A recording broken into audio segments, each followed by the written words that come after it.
Bismillahirrahmanirrahim. Assalamualaikum warahmatullahi wabarakatuh.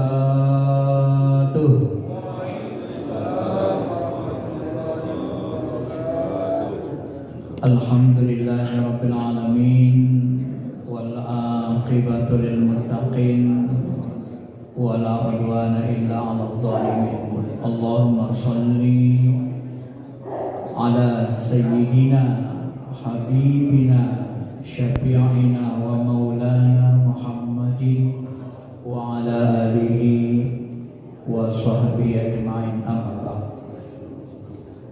Yang dirahmati Allah Subhanahu wa taala, pada kesempatan ini kita mengkaji tentang hakikat ruh.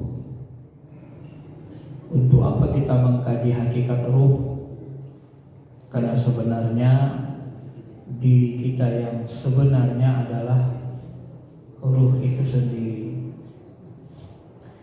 Mengkaji ruh ini akan mengantarkan kita kepada ilmu sadar diri, tidak lupa diri.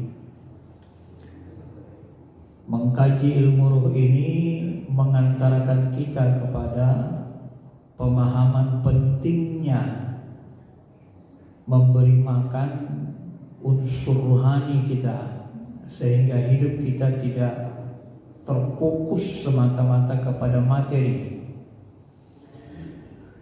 Sebab kalau kita melupakan unsur rohani, maka kita akan masuk ke dalam lubang materialistis, karena kita akan mementingkan fisik semata, dan pada akhirnya kita akan menderita.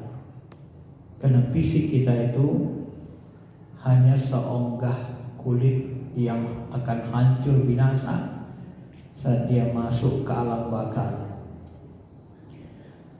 Bapak Ibu yang dirahmati Allah Subhanahu wa taala, sebahagian orang dihalangi ayat ini untuk belajar ilmu tentang ruh. Mereka mengatakan, Ustadz, untuk apa dikaji tentang ruh?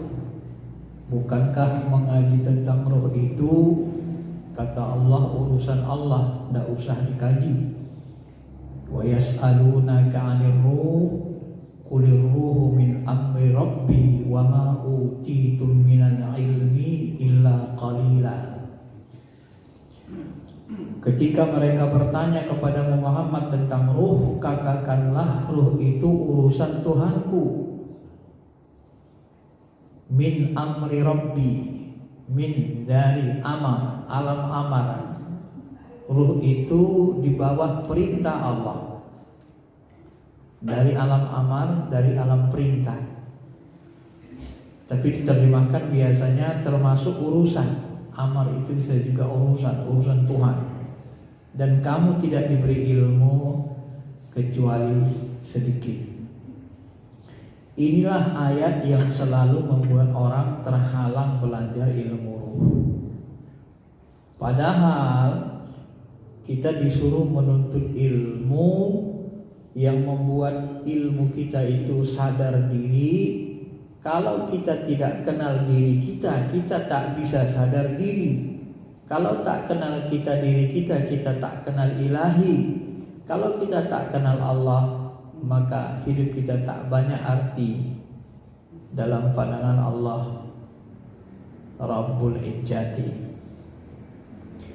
Bapak Ibu yang dirahmati Allah Subhanahu wa taala, maka mengkaji ruh ini sebenarnya amat penting. Ayat ini turun, asbabun nuzulnya berkaitan dengan orang-orang Yahudi kumpul-kumpul di satu tempat, lalu mereka mengoyok, sepakat, yuk kita tanya Muhammad tentang ruh. Satu lagi nyeletuk, iya, nanti kalau jawabannya sama dengan Nabi Musa, berarti dia benar Nabi dan Rasul. Kalau tidak sama, berarti dia bukan Nabi dan Rasul. Lalu mereka datang mendekati Nabi dan bertanya, Ya Muhammad, coba jelaskan kepada kami tentang ruh. Maka turunlah ayat ini. Jadi ini jawaban Allah kepada orang Yahudi, orang awam yang belum masuk Islam, yang mau ngecoba Nabi bicara tentang ruh.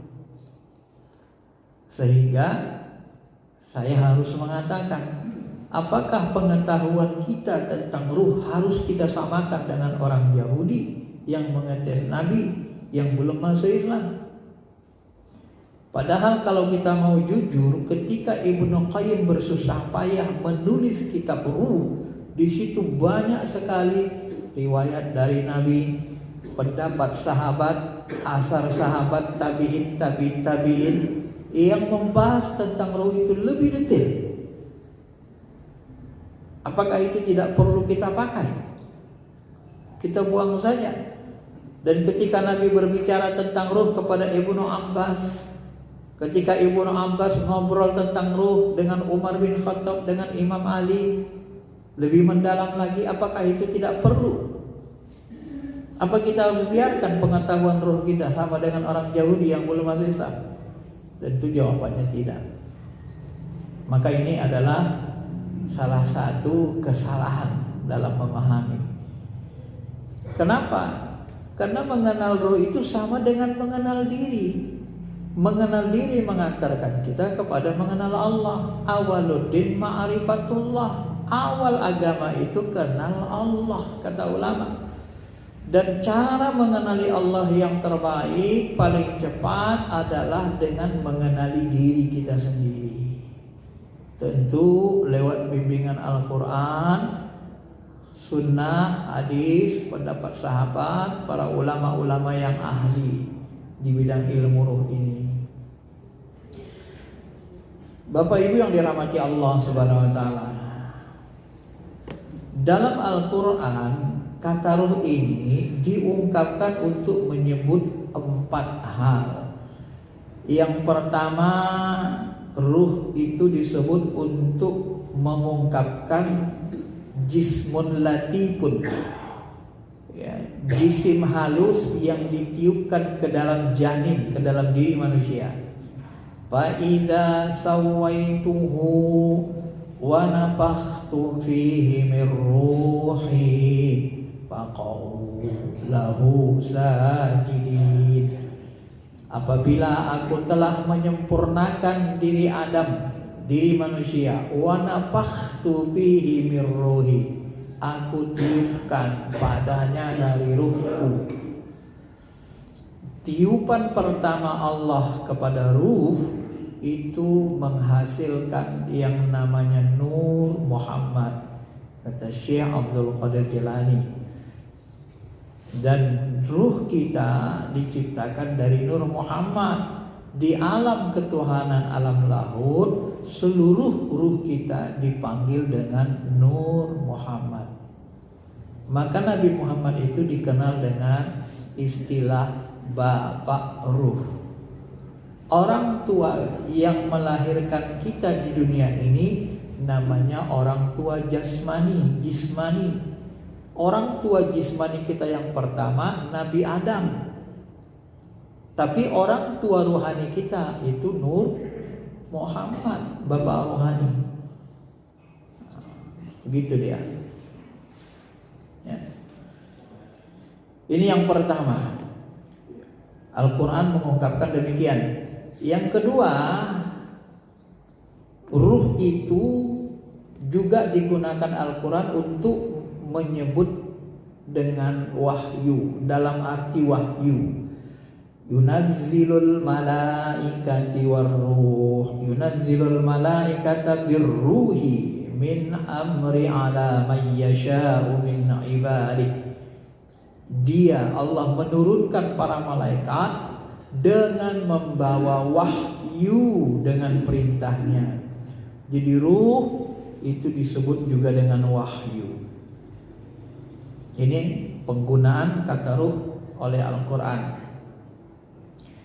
Yang ketiga, kata ruh ini juga disebutkan, diartikan sebagian ulama dengan Al-Quran dalam arti tanda kebesarannya.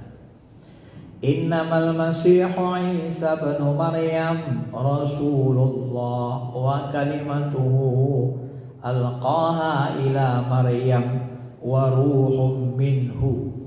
Sesungguhnya Al-Masih Isa anak Maryam adalah Rasul Allah dan kalimatnya alqaha yang dia sampaikan, dia pertemukan kepada Maryam ke dalam rahim Maryam. Dan Nabi Isa itu adalah ruh dan tanda kebesaran minhu dari Allah. Sebahagian ulama menafsirkan ruh di sini tanda kebesaran Allah, sebahagian tiupan ruh itu sendiri. Jadi bisa diartikan ruh itu jismin halus yang ditiupkan ke dalam diri kita, bisa wahyu, bisa juga tanda kebesarannya. Dan yang terakhir, kata ruh itu digunakan untuk menyebut Jibril. Tanazzalul malaikatu warruhu fiha biidzni rabbihim min kulli amr salamun hiya hatta matla'il fajr. Di surah Al-Qadar. Pada malam hari itu turun malaikat-malaikat dan warruh dan malaikat Jibril. Jadi rata-rata ulama menafsirkan yang dimaksud dengan ruh sini adalah Jibril. Kepalanya malaikat, jenderalnya malaikat. Tapi tafsir sofistiknya ruh di sini termasuk ruh-ruh orang beriman. Maka bisa kita pahami bahwa kata ruh itu juga disebut dengan Jibril. Maka nanti di dalam ayat lain disebut Jibril itu dengan gelar Ruhul Amin, ruh yang terpercaya. Jadi sebenarnya kalau kita teliti, ruh itu ya, tanda kebesaran, petunjuk. Ruh itu malaikat, itu cenderung kepada cahaya semua. Nah, apa bentuk ruh itu? Dalam sebuah hadis disebut ruh itu awalnya berbentuk debu. Itu dalam kitab Ibnu Qayyim. Ya. Ibnu Taimiyah menyebut ruh ini berasal lebih cenderung kepada udara. Beliau memahami dari ayat wa nafakhtu fihi mir ruhi, aku tiupkan. Kata tiup itu mengindikasikan bahwa ruh itu berasal dari udara, bentuknya bentuk udara, ya, bentuknya bentuk udara. Ini Ibnu Taimiyah menyebut bentuk udara. Ibnu Abbas menyebut ruh itu seperti cairan yang pusatnya cahaya di dalam qalbu. Maka nanti dalam hadis kita temui ketika orang beriman ditarik ruhnya itu seperti air yang keluar dari mata ceret gitu ya, ujung ceret itu kan seperti air keluar dari ceret gitu. Maka nanti kan mengalir. Ciri orang husnul khotimah begitu.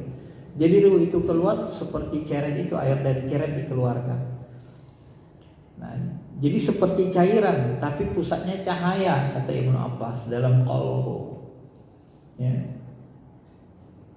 Imam Al-Ghazali ini sahabat, ini tabi'in yang lebih instan bicara tentang roh. Imam Al-Ghazali dan Syekh Abdul Qadir Jilani ini adalah ulama tabi'in yang sangat serius membahas tentang ini. Al-Ghazali mengatakan ruh itu adalah jismun latifun, jisim halus yang ada di rongga hati. Nah, ruh itulah yang membuat kita bisa merasa dan berpikir. Syekh Abdul Qadir Jilani ya dapat laduni petunjuk dari Allah, juga ada hadisnya. Ya, beliau mengatakan ruh itu diciptakan dari cahaya Nur Muhammad. Itu yang kita sebut tadi. Ini yang dipakai banyak ulama sekarang. Kalau dikumpul-kumpul hampir sama. Cahaya, dia bentuknya cahaya, tapi dia bentuk cahaya jisim halus. Ya. Awwalama khalaqallah nuri nabiyyika ya Jabir. Itu hadisnya. Yang pertama kali Allah ciptakan adalah cahaya Nabi engkau wahai Jabir. Yang pertama kali Allah ciptakan adalah akal. Yang pertama kali Allah ciptakan adalah pena. Yang pertama kali Allah ciptakan adalah ruh Muhammad. Ini kata Syekh Abdul Qadir Jilani, namanya 4, bendanya sama. Dan hadisnya ini ada hadis yang sahih, ada yang lemah. Ya awalama khalaqallahu nuri nabiyyika ya Jabir, awalama khalaqallahu ruhi, awalama khalaqallahu al-qalam pena, awalama khalaqallahu al-aqal. Maka disebut akal karena dia tempat sumber ilmu, disebut pena karena dia transfer ilmu. Itu juga namanya Nur Muhammad. Kalau kita bicara Quran, ketika Allah berfirman, yang bisa menangkap firman Allah yang tak berhuruf tak bersuara itulah pena. Dialah yang menuliskan Al-Quran di Lauh Mahfuz. Itulah Nur Muhammad. Karena dia yang paling dekat dengan Allah Subhanahu wa taala. Nah, maka Syekh Abdul Qadir Jilani mengatakan ruh itu bentuk cahaya, dia diciptakan dari Nur Muhammad. Nah, hampir sama sebenarnya dengan Ibnu Abbas, ya. Ibnu Abbas hanya mengatakan seperti cairan, tapi sumbernya cahaya, berarti cahaya juga. Al-Ghazali walaupun dia mengatakan jisim halus, tapi bentuknya cahaya. Nah, Ibnu Taimiyah yang agak tekstual memahaminya, tak ada masalah, ya. Maka Said Hawa menulis dalam buku spiritual Islamnya, dia simpulkan bahwa ruh itulah yang membuat kita punya kekuatan, yang punya membuat kita energi, ada energi. Ini badan saya segerakan, ada energi kekuatan saya. Kekuatan saya menggerakkan badan itu, siapa yang melakukan? Di mana letaknya? Letaknya di ruh. Jadi ruh itu, jadi kalau kita punya kekuatan itu ruh di ruh letaknya. Ya.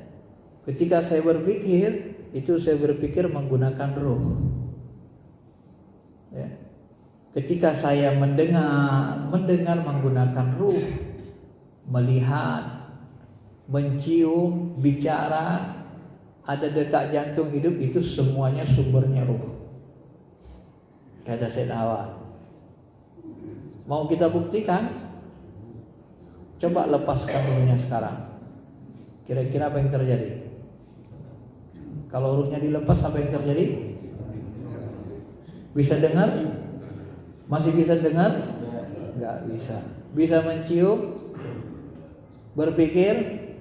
Enggak bisa lagi jasmani kita. Enggak bisa apa-apa. Jadi yang membuat kita bisa apa-apa karena ruh masih melekat di dalam jasmani, tersambung. Begitu dia keluar, orang mati enggak bisa merasa, enggak bisa berpikir. Jadi jangan Bapak Ibu kira kalau kita merasa di ruangan ini panas apa dingin? Dingin kan? Yang penting jangan panas dingin. Kalau panas dingin enggak sehat itu. Kalau dingin ruangan ini, jangan kita mengira yang merasa dingin ini jasmani. Sebenarnya yang membuat merasa dingin ini adalah ruh yang mengalir di jasmani kita. Kalau dia keluar dari jasmani kita, jasmani itu gak ngerasa lagi, seperti mayat tadi. Itu kalau orang lihat zahir beda dengan orang lihat batin. Kalau orang yang penglihatannya batin, ruhani, yang membuat kita merasa dingin itu ruh jasmani karena masih ada ngalir di sini, maka terasa dingin. Coba kalau keluar ruh kita, mayat di sini, ngerasa dingin gak dia? Dimasukin kulkas saja dia diam aja kan, nggak ngerasa apa-apa. Nah, itu buktinya yang membuat bisa merasa itu bukan jismani, tapi hakikatnya adalah ruh, namanya ruh jismani. Ya. Bapak Ibu yang dirahmati Allah Subhanahu Wa Taala, maka nanti ulama mengatakan ruh itu seperti cahaya yang menerangi, memberi pengetahuan. Ruh itu seperti energi yang memberikan kekuatan, memberikan daya, kekuatan, energi. Ruh itu merupakan kesadaran diri. Maka kalau kita nggak kenal ruh kita nggak sadar nanti kita hamba Allah. Karena kesadaran itu ada di ruh, bukan di jasmani. Nggak sadar diri namanya. Ilmu sadar diri kan penting. Sadar kita hamba Allah. Dan ruh itulah yang membuat kita hayat, memiliki kehidupan. Bapak Ibu yang dirahmati Allah Subhanahu wa taala. Maka Syekh Abdul Qadir Jilani berdasarkan petunjuk hadis dan ilmu laduni yang dia peroleh dalam kitab Surah Asrar yang dulu pernah saya ini kan, beliau menjelaskan ruh itu ada 4 lapis. Awalnya ruh kita ini lebih terang dari cahaya matahari. Kalau ruh kita yang lebih terang dari cahaya matahari itu dimasukkan langsung ke jasad, maka jasad kita ini akan meledak, hancur seketika. Kenapa? Karena matahari pun didekatkan, jasad kita meleleh. Bagaimana supaya ruh itu bisa tersambung ke jasmani? Kata beliau, ruh kita yang terang benderang itu dilapisi lagi dengan lapisan cahaya.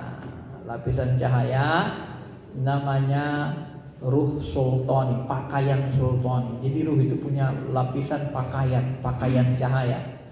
Setelah masuk ke alam jabarut, ruh sultani dilapis lagi dengan lapisan saironi rawani. Masuklah dia ke alam malakut. Nah, kemudian dilapis lagi dengan lapisan ruh jismani, barulah dia diturunkan ke alam jasad. Nah, ketika Allah mengatakan summa radadanahu asfala safilin, kemudian kami turunkan mereka ke tempat yang rendah, serendah-rendahnya. Yang dimaksud beliau tempat serendah-rendahnya itu adalah alam dunia. Alam tinggi itu alam cahaya, alam lahut. Nah, ketika ruh itu sudah siap dilapisi cahaya-cahaya sesuai alamnya, di alam lahut dilapisi jabarut, masuk ke jabarut, kemudian dilapisi lagi ruh saironi rawani, masuk ke malakut, dilapisi lagi dengan cahaya jismani, baru masuk ke alam jasmani, barulah dia bisa dimasukkan kemari. Ya. Setelah dimasukkan kemari, itulah yang disebut diturunkan ruh itu ke alam rendah. Maka alam dunia ini disebut asfala safilin, alam paling rendah. Dunia itu secara bahasa memang artinya dunia. Dana yadinu dunyanan, artinya rendah, hina. Jadi kita diturunkan ke alam rendah, alam hina. Dunia ini.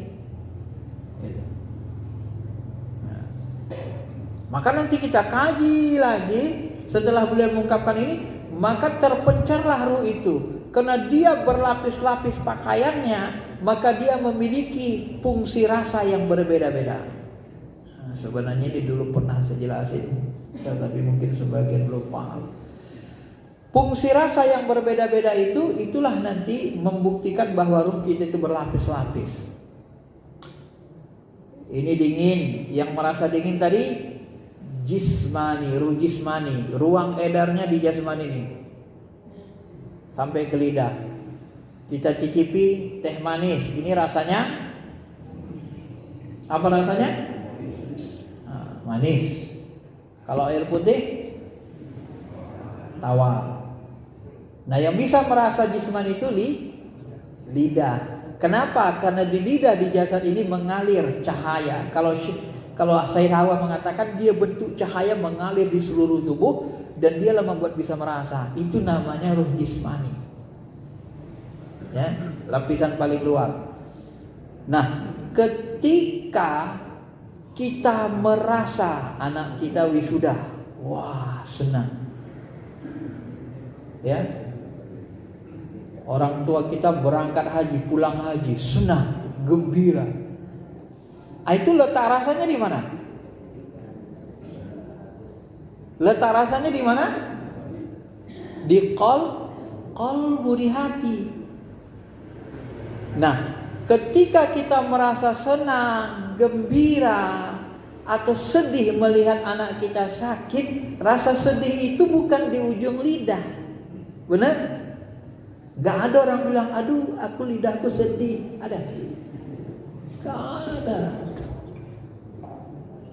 Aku hatiku sedih. Kenapa dia bilang hatinya sedih? Coba rasa ini. Gimana rasanya di lidahnya? Garam, manis. Oh, lidahku ngerasa garam, manis, garam asam, gula manis. Lidahku ngerasa garam asin. Ada gak orang bilang, hatiku merasa garam asin? Ada? Tak ada.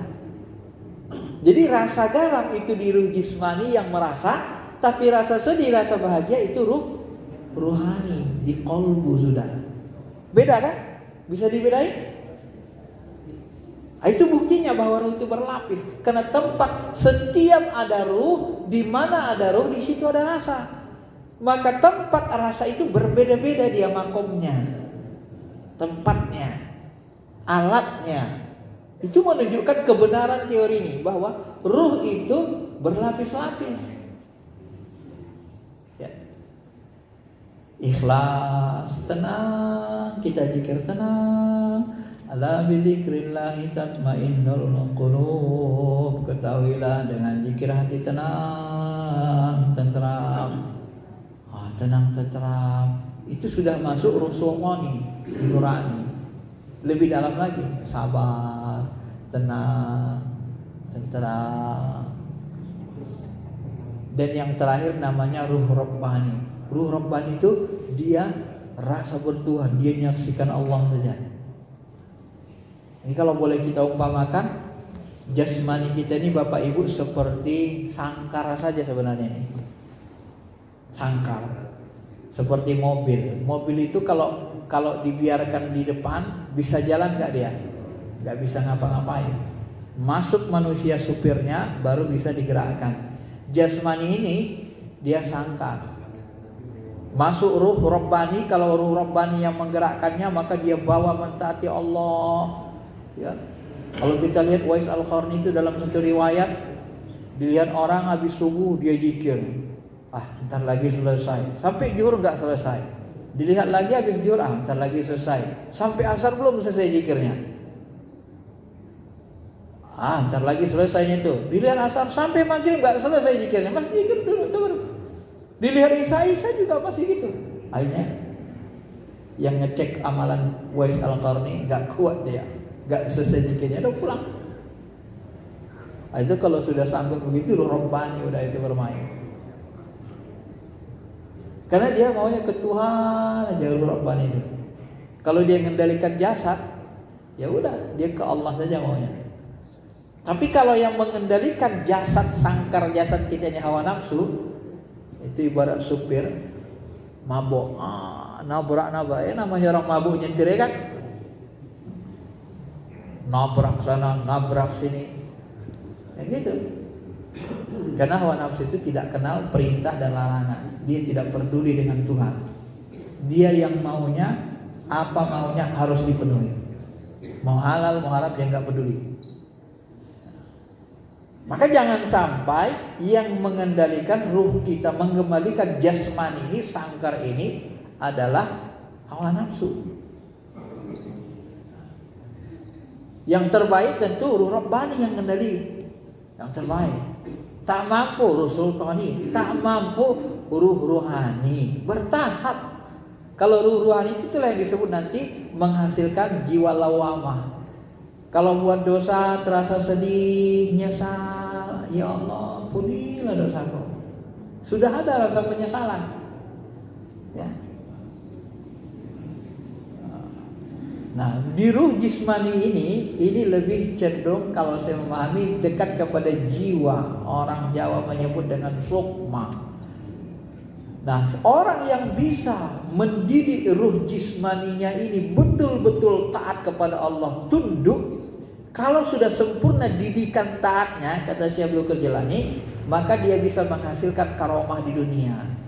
Tapi ini bukan tujuan.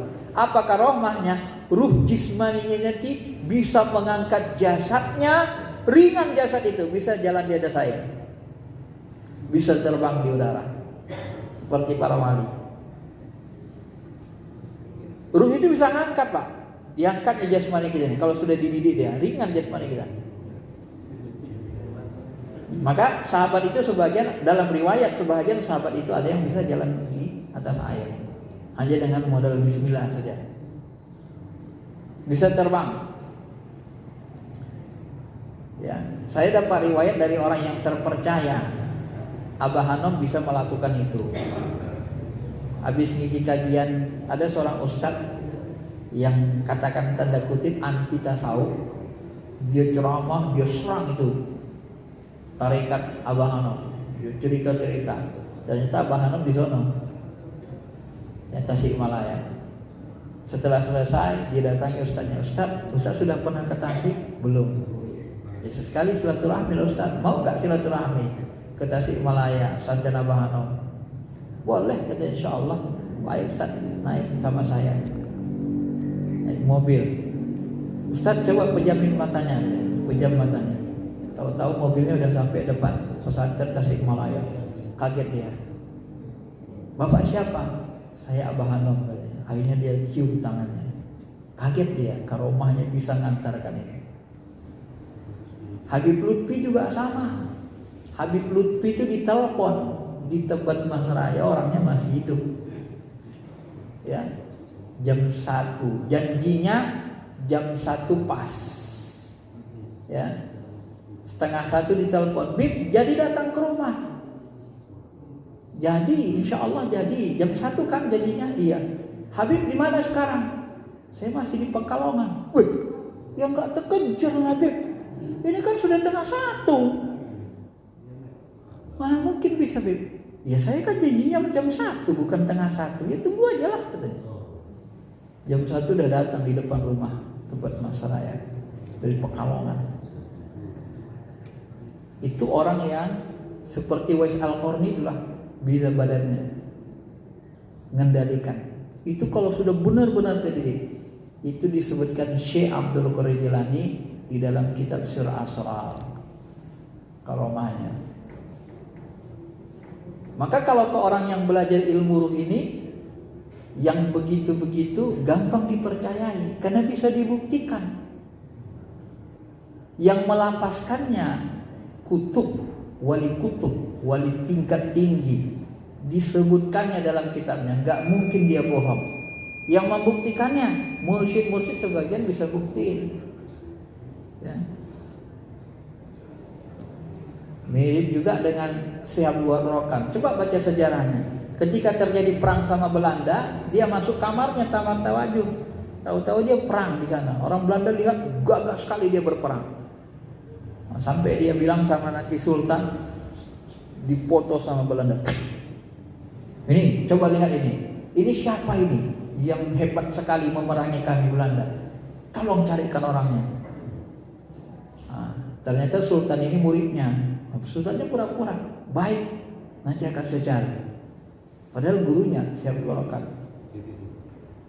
Gurunya padahal di dalam kamar Tawajuh, tapi jasadnya kelihatan berperang. Itu banyak kemungkinannya, ya. Itu salah satunya. Dan itu banyak di Indonesia ini, banyak seperti itu. Maka Wali Songo itu, kalau menurut saya ya, orang yang mengingkari karomah Wali Songo karena dia tidak belajar tasawuf ilmu rohani, maka dia tidak bisa menerima. Kalau dia belajar benar, dia dalami, ya apa yang nggak bisa? Nabi Muhammad belah bulan, bulan kebelah. Gimana cara belah bulan? Pakai tangan ini. Gimana caranya? Gimana cara belah bulan? Kalau bukan dengan bantuan Allah, yaitu Allah Ta'ala kan. Dia cuma hanya menggerakkan saja kelihatan, tapi yang membelah itu Allah Ta'ala. Karena kedekatan beliau kepada Allah Ta'ala. Kalau di dalam film The Messenger itu, Nabi Muhammad dia panggil air ikan di laut itu, naik ikannya langsung ke darat semua. Dia bisa panggil ikan itu. Itu mukjizat Nabi kita Muhammad SAW. Itu sebenarnya membuktikan kebenaran orang itu dekat dengan Allah, sehingga muncullah mukjizat, muncullah karomah. Ini ngerasa dekat dengan Allah, merasa paling berhak masuk surga, tapi karomahnya nggak ada. Susah untuk mempercayai orang seperti itu. Nggak ada karomahnya, kosong. Kenapa? Ruhaninya keropos. Syariatnya saja yang kelihatan bagus. Uwais Al-Qarni itu karomahnya luar biasa. Itu baru benar. Khairat tabi'in Uwais. Sebaik-baik tabi'in itu Uwais Al-Qarni. Begitu dia meninggal, apa yang terjadi coba? Rame manusia putih-putih ketika meninggal. Mau dilihat kapan? Udah banyak yang mengkapani. Dilihat kuburannya, udah banyak yang nunggu di kuburan. Begitu diangkat kubur, rame ngangkat kuburan. Siapa yang angkat coba? Ternyata malaikat mewujudkan dirinya seperti manusia. Rame malaikat mengkerumunia waktu wafat. Ribut orang Yaman. Siapa ini? Kok hebat kali Uwais Al-Qarni? Kok begini mewah sekali kebaktiannya? Disambut oleh banyak sekali berpakaian putih. Bingung orang Yaman. Ini orang yang begini orang hebat. Uwais Al-Qarni kan tidak terkenal katanya. Nah, itu salah satu karomahnya. Cuma dia tidak mau menunjukkan dirinya. Sampai dia bilang sama Umar, "Hai Umar, sesudah ini jangan lagi sebut namaku. Cukuplah engkau sama Ali yang tahu tentang diriku. Habis ini tidak usah lagi." Karena Umar asal datang orang Yaman, "Ada tak kalian namanya Uwais? Ada tak kalian namanya Uwais? Ada apa ya Umar? Uwais, ada tak Uwais dari Yaman?" Pasukan jemaah haji dari Yaman ditanya. Mereka jawab, "Siapa itu Uwais? Uwais itu orang miskin. Uwais Al-Qarni itu kan pengembala kambing. Apa perlunya khalifah sama dia?" Gitu kan. Sampai begitu. Maka dalam buku, ada buku itu, orang-orang yang dianggap gila, itu buku terbaru, baru diterjemahkan ke Indonesia. Itu nomor satunya namanya Uwais Al-Qarni. Orang yang dianggap gila tapi sebenarnya orang yang sangat soleh. Nomor satu Uwais Al-Qarni. Itu ada sejarah ringkasnya. Ya. Dan unik kan, kenapa Nabi mengatakan khairul tabi'in, sebaik-baik tabi'in? Kenapa jatuh ke diri dia? Uwais Al-Qarni. Padahal Nabi gak pernah jumpa. Bayangin, Nabi gak pernah jumpa Uwais Al-Qarni, tapi Nabi ucapkan itu dalam Sahih Muslim. Itulah kekuatan rohani tadi. Sama kayak Uwais Al-Qarni. Ya. Sama kayak Uwais Al-Qarni. Karena keikhlasan, kebeningan hatinya, kebersihan rohaninya. Kenapa gak bersih? Apa buktinya bersih hatinya? Nah, umur ibu sudah sangat tua. Tolonglah ibu bawakan ke Mekah. Ibu mau haji. Dia gak punya uang, gak punya onta. Dia belilah onta kecil gajinya. Digendongnya lah naik gunung, turun gunung, sampai 8 bulan ontanya itu makin besar. Dia gendong kambingnya itu, naik gunung, turun gunung, sampai dagu ini semakin kuat mengangkat barang, angkat benda. Masuk 8 bulan musim haji, digendongnya ibunya dari Yaman ke Mekah untuk haji. Ada orang begitu. Di Medan ini ada orang begitu, Bu. Berapa jumlah orang Medan ini? Kalau Jakarta kan 10 juta jumlahnya. Ada gak di Jakarta begitu? Dari 10 juta orang. Maka Uwais Al-Qarni itu kata Nabi bisa memberi syafaat satu kampung dengan karomah kemuliaannya. Itu dalam kitab itu disebut begitu. Kadang-kadang memang begitu. Sebahagian memang gitu, tidak tampak karena dia sifatnya rohani, jasmaninya sederhana. Karena kebeningan rohaninya dia terkenal di alam malaikat. Malaikat kenal semua sama dia. Makanya waktu wafat itu malaikat turun berbentuk manusia buat mereka dengan izin Allah Subhanahu wa taala. Bapak Ibu yang dirahmati Allah Subhanahu wa taala,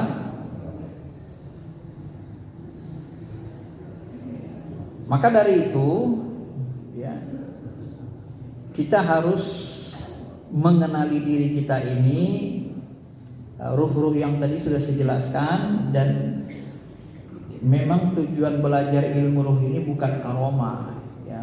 Itu karomah hissi namanya. Kalau guru sekumpul mengatakan karomah hissi itu sebenarnya lebih rendah daripada karomah ma'rifat. Karomah hissi itu jalan di atas air, terbang. Ibnu Taimiyah pernah menyindir, kalau cuma bisa jalan di atas air, ikan pun jago. Terbang di udara, burung pun banyak yang terbang di udara. Apa masalah katanya kan kalau cuma itu doang? Kan ada yang menyindir. Yang sebenarnya yang diinginkan itu adalah kenal dengan Allah, bisa dekat beribadah dengan sebaik-baiknya kepada Allah. Itulah karomah hakikat. Karomah hakiki yang ingin digapai. Kenal kita, hati kita, rohani kita bisa kembali menyaksikan Allah. Alastu bi rabbikum qalu bala syahidana. Sehingga ruh itu terkonek lagi ke Allah. Hai ruh, apakah kau bersaksi aku Tuhanmu? Syahidana ya Allah, aku bersaksi ya Allah. Kami menyaksikan Engkau Tuhan kami. Kami menjadi saksi ya Allah. Engkaulah Tuhan kami. Itu sebenarnya puncak dari spiritual itu. Kita menyaksikan Allah, kita menyaksikan Allah menjadi saksi Allah Tuhan kita, Allah yang kita taati. Itu puncak dari spiritual. Kalau yang tadi bukan, itu namanya karomah hissi. Karomah hissi itu kelihatan fisik, itu tidak tinggi sebenarnya. Makanya di wilayah ruh jismani, itu wilayah ruh jismani, ruh paling rendah. Kalau ruh yang paling tinggi bukan itu tujuannya, ya. Maka tarikat itu, ilmu rohani ini sebenarnya ilmu mendekatkan diri kepada Allah. Bukan bisa terbang, bukan ini. Kalau mau terbang naik pesawat pun cukupnya, tak apalah perlu. Capek-capek kita itu kan harus terbang jasmaninya. Apalagi hari ini kurang diperlukan seperti itu. Kalau zaman dulu ya, karena para wali berhadapan dengan tukang sihir, tukang silat. Kalau nggak kuat, kalau nggak kuat hancur. Islam nggak bisa berkembang di tanah Jawa ini. Kalau menurut Gus Muapik itu referensinya buku babat tanah Jawa, tapi ya buku babat tanah Jawa. Itu ribuan orang-orang pengajar Quran itu mati disantet dengan kekuatan mistik. Siapa yang mengatasinya? Begitu hadir Syekh Subakir diutus oleh Sultan Mahmud dengan 9 wali, diutus Syekh, salah satunya Syekh Subakir. Diteliti Syekh Subakir ini cicitnya Salman Al-Farisi. Salman Al-Farisi ini umurnya ada yang menyebut 250 tahun, ada yang menyebut 350 tahun. Salman Al-Farisi ini adalah mantan pendeta ahli spiritual yang masuk Islam. Salman Al-Farisi ini adalah mursyid tarikat Naqsabandi sebelum Abu Bakar. Salman Abu Bakar, Salman Ali, bisa juga Alawiyah. Jadi cicitnya itu yang jago spiritual itu yang menundukkan Raja Jin Tanah Jawa, yang disebut mereka dengan istilah Sabda Pawon. Barulah Islam bisa masuk. Kalau enggak mati semua disantet mereka, Pak. Guru-guru saya ngaji biasa, ya. Bahkan saya dengar dari guru saya, ini mohon maaf. Semalam saya dengar dari guru saya, Bapak Ibu kenal dengan almarhum Kiai Haji Salahuddin Wahid, saudaranya Gus Dur, almarhum. Beliau sendiri pernah kena santet. Datang menghadap guru saya, salah satu guru saya yang menyembuhkannya. Itulah Salahuddin Wahid. Bapak bisa bayangkan, ulama setingkat Salahuddin Wahid pun bisa tembus santet kan? Masya Allah. Kenapa kuat kali santetnya itu? Kuat kali santetnya itu, Pak? Enggak, karena izin Allah saja kan? Izin Allah tembus. Kalau enggak izin enggak tembus. Baik, saya kira itu saja penjelasannya, Bapak Ibu yang dirahmati Allah. Yang penting kita sekali lagi saya sampaikan, belajar ilmu roh ini, belajar untuk mengenal diri, sadar kita diri kita ini hamba Allah. Sadar diri bahwa diri kita sebenarnya adalah yang spiritual. Kalau bahasa lainnya, kita ini dulu asalnya dari sorga, kita makhluk langit, makhluk sorga, bukan makhluk bumi. Jadi jangan berlama-lama di bumi bersama jasad yang fana ini. Nah, kira-kira gitu lah ya. Baik, mungkin kalau ada mau tanya silakan.